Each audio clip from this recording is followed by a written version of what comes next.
श्री शिवा नमस्तुभ्यम, हर हर महादेव। आप सभी को तो पता है कि कल पड़ने जा रही है नवमी तिथि, जो कि बहुत ही विशेष खास महत्व रखती है। कल नवमी तिथि 12 बजे तक ही पड़ने जा रही है।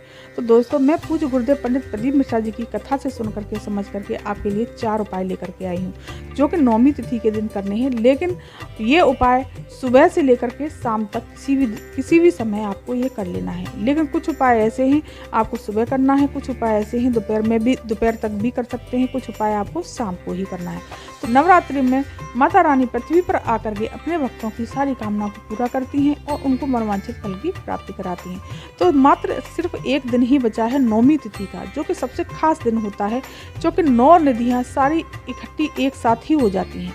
तो आपको क्या करना है, अगर आप जीवन में बहुत दुख आ रहे हैं, बहुत कष्ट आ रहे हैं, वो कष्ट दूर ही नहीं हो रहे, बहुत परेशानी झेलनी पड़ रही है, या फिर आपकी कोई कामना है, बहुत विशेष कामना है, तो आपको क्या करना है, नवरात्रि की नवमी तिथि के दिन सुबह से लेकर ये दोपहर तक का उपाय करना है। सिर्फ शाम के टाइम ये उपाय नहीं करना है। आपको क्या करना है, एक स्टील का पात्र लेना है। स्टील का लोटे में ही आपको ये उपाय करना है दोस्तों, तांबे का कलश नहीं लेना। स्टील का पात्र लेकर के उसमें डालना है आपको लाल चंदन डाल करके आपको सीधे पहुंचना है बेलपत्री के वृक्ष के नीचे। यह शिव शक्ति का उपाय है। आपको बेलपत्री के वृक्ष के नीचे पहुंच करके बेलपत्री के वृक्ष के नीचे आपको जल समर्पित करना है, शिव शक्ति का स्मरण करके, और अपनी कामना को, अपने दुखों को, जीवन में जो भी कष्ट चल रहे हैं उनको बोलते हुए। फिर थोड़ा सा जल हमें बचाना है और हमें जा करके शिवलिंग पर, जहाँ आप मंदिर है, कहीं आसपास मंदिर हो, वहाँ पहुँचना है और शिवलिंग पर जा करके आपको ये जल शिव शक्ति का स्मरण करके, माता रानी का स्मरण करके, भोलेनाथ का स्मरण करके अपनी कामना को कहनी है, अपने दुखों को प्रकट करते हुए सारा जल समर्पित कर देना है।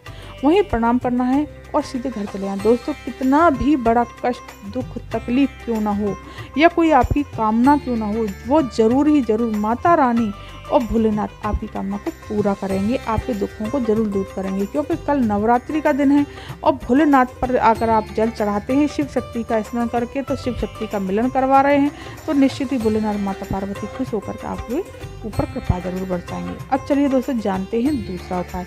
लेकिन दोस्तों, वीडियो पर आगे बढ़ने से पहले अगर चैनल पर नए आए हैं तो चैनल को दोस्तों सब्सक्राइब अवश्य कर लीजिएगा और मेरे वीडियो को लाइक जरूर करिए और कमेंट में श्री शिवा नमस्तुभ्यम, हर हर महादेव या जय माता रानी अवश्य लिखिएगा। अगर आपके बच्चे चिड़चिड़ करते हैं, टेंशन करते हैं, या और आपसे मुंह चलाते हैं और आपका कहना नहीं मानते, गलत मार्ग पर जा रहे हैं, तो आपको ये उपाय जरूर करना चाहिए। आपको क्या करना है कि आपको लाल चूड़ी ले लेनी है और आपको ले लेना है लाल पुष्प। गुलाब का ले लीजिए या गुड़हल का पुष्प ले लीजिए, ले करके और थोड़ा सा ले लेना है आपको लाल चंदन। ये तीनों चीज़ें लेकर के माता रानी के मंदिर में जाना है, या माता रानी का मंदिर ना हो आपके पास में तो आपको देवादेव महादेव के शिव मंदिर पहुंचना है। वहीं पर माता पार्वती भी विराजमान रहती है, तो वहीं पर माता पार्वती के सामने आपको ये तीनों चीज़ उस बच्चे का नाम और गोत्र बोल करके समर्पित कर देना है, मतलब भेंट कर देना है। और माता रानी से प्रार्थना करनी है कि माता रानी, ये आपका ही बच्चा है, ये गलत मार्ग पर चला गया है, मुझसे मुँह चलाता है, बदतमीजी से बात करता है, आप इसको संभालिए। इस बात को कह करके सीधे घर चले आए। दोस्तों, कुछ गुरुदेव कहते हैं कि वो बच्चा आप जी से तू जी पर नहीं आएगा, वो सिर्फ और सिर्फ आप जी से ही बात करेगा और सतमार्ग पर आ जाएगा और बदतमीजी से बात कर ही नहीं सकता। बहुत ही सुंदर सा उपाय है। कल नवमी तिथि पड़ रही है तो आपको चूकना नहीं है। फिर तो दोस्तों, मार्च में नवरात्रि आएंगे तब ये उपाय कर पाओगे, तो आपको चूकना नहीं है, जरूर करना है। अब चलिए दोस्तों, जानते हैं अगला उपाय कि अगर आपका पति किसी पराई स्त्री से लगा हुआ है और आपके घर में, या फिर आपके घर में टेंशनें रहती हैं, लड़ाइयाँ रहती हैं, झगड़े रहते हैं, पति पत्नी के बीच किसी न किसी बात पर विवाद रहता है, बहुत ज़्यादा टेंशनें रहती हैं, तो आपको क्या करना, मात्र आपको थोड़ा सा मक्खन लेना है, कहीं से भी अर्जित कर लीजिए, अपना घर मक्खन चला लीजिए, वो मक्खन लेकर के माता रानी के मंदिर में अर्पित कर देना है। और अगर पति आपका किसी पराई स्त्री से लगा हुआ है तो आपको लाल ध्वजा लेनी है, लाल ध्वजा लेकर के आपको उस झंडे पर आपको मक्खन लगा देना है और अपने पति का नाम और गोत्र बोल करके माता रानी के चरणों में वो भेंट करना है और पंडित जी को उठा करके दे देना है कि पंडित जी, ये ध्वजा माता रानी के मंदिर पर आपको लगवानी है। तो वही लगवा दीजिए, अपने सामने ही लगवा के आना। दोस्तों, ये उपाय बहुत ही कारगर और अचूक उपाय है। पूज्य गुरुदेव कहते हैं कि वो पति आपका पराई स्त्री से दूर हट जाएगा, अपने आप ही वो दूर हटने लगेगा, उससे नफरत हो जाएगी। और अगर आपके बीच में जो टेंशनें रहती हैं, लड़ाई झगड़े रहते हैं, वो संबंध प्यार में बदल जाएंगे, वो संबंध मधुरता में बदल जाएंगे। तो दोस्तों बहुत ही सुंदर से अचूक उपाय इन उपाय को जरूर करिएगा। अब चलिए दोस्तों जानते हैं चौथा उपाय, जो आपकी मनोकामना पूर्ति के लिए भी है, जो कि भोलेनाथ की शिवलिंग में बताते हैं पूज्य गुरुदेव कि पूरा परिवार समाया हुआ है। तो एक स्थान ऐसा है जहाँ भोलेनाथ का हृदय है।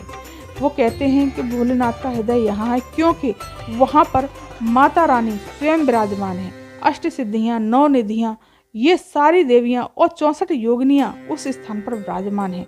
तो कल नवरात्रि का 9वां दिन है, आपको ये उपाय जरूर करना है। एक तांबे के कलश में जल लेना है और आपको जल समर्पित कर देना है भोलेनाथ, सब जगह जल समर्पित कर देना है। फिर आपको अपना हाथ रखना है। किस जगह रखना है दोस्तों? जो माता अशोक सुंदरी का स्थान है और जो शिवलिंग का स्थान है, उन दोनों के बीच में थोड़ी सी जगह खाली रहती है। वो जगह खाली रहती है, वहीं पर अष्ट सिद्धियाँ, 9 निधियाँ और 64 योगिनियाँ स्वयं विराजमान रहती हैं। माता रानी वहाँ विराजमान रहती है। भोलेनाथ का वहाँ पर हृदय पास करता है, वहाँ दिल धड़कता है भोलेनाथ का। तो आपको अपना हाथ, सीधा हाथ वहाँ पर रखना है और अपनी जो भी कामना है, जो भी समस्या है, अपने दिल की जो भी हृदय की कामना है, जब भी बात करनी है बाबा से, माता रानी से, शिव शक्ति का स्मरण करके ये आपको बोल देना है। कुछ भी आपको जो भी समस्या है वो बोल देनी है। निश्चित ही कल नवरात्रि का दिन है, तो माता रानी अपने पूरे रूप में आती हैं और अपने भक्तों पर सदैव कृपा बरसाती हैं और भोलेनाथ का आशीर्वाद तो आपको प्राप्त होगा ही होगा। तो निश्चित ही आपकी कामना पूरी होगी। अब चलिए दोस्तों जानते हैं अगला उपाय, जो कि आपकी मनोकामना पूर्ति के लिए है। आपको क्या करना है कि आपको भोलेनाथ के देवादिदेव महादेव के शिव मंदिर जाना है। आपको 9 पुष्प लेने हैं लाल और 5 लेने हैं सफ़ेद पुष्प। आप अपने घर में शिवलिंग नहीं बना सकते, आपके घर में 2 शिवलिंग नहीं हैं, तो आप ये उपाय मंदिर में जाकर भी कर सकते हैं। दोस्तों वैसे तो पूज्य गुरुदेव ने पार्थिव शिवलिंग का उपाय बताया है। अगर पार्थिव शिवलिंग नहीं बना सकते तो अगर आपके घर में 2 शिवलिंग हो तो उन पर भी ये कर सकते हैं। अगर वो भी नहीं कर सकते तो कल 9वीं तिथि है, तो 5 पुष्प सफ़ेद, 5 पुष्प लाल लेकर के आपको सीधे देवादिदेव महादेव के शिव मंदिर पहुँचना है। शिव मंदिर पहुँच करके 5 पुष्प हमें सबसे पहले भोलेनाथ पर, सफ़ेद पुष्प भोलेनाथ की शिवलिंग पर समर्पित कर देंगे। तो माता रानी पर हमें 9 पुष्प अपनी कामना को कहते हुए समर्पित कर दें हैं और फिर आपको जल भी समर्पित कर देना है। अपनी कामना को कहते हुए सीधे घर चले आना है। आपको ये उपाय अपने मंदिर में भी जा करके कर सकते हैं। कल 9वीं तिथि है, माता रानी और भोलेनाथ आप पर कृपा जरूर बरसाएंगे। माता रानी लाल पुष्प से बहुत जल्द प्रसन्न होती हैं और भोलेनाथ सफ़ेद पुष्प से बहुत जल्द प्रसन्न होते हैं। तो आपकी कामना शीघ्र पूरी होगी। तो दोस्तों ये थी जानकारी आज की। अगर ये जानकारी आपको पसंद आई है और मेरे चैनल पर अगर आप नए आए हैं तो चैनल को मेरे को सब्सक्राइब कर दीजिएगा। वीडियो को लाइक और कमेंट में श्री शिवानंद में हर हर महादेव या जय माता रानी अवश्य लिखिएगा।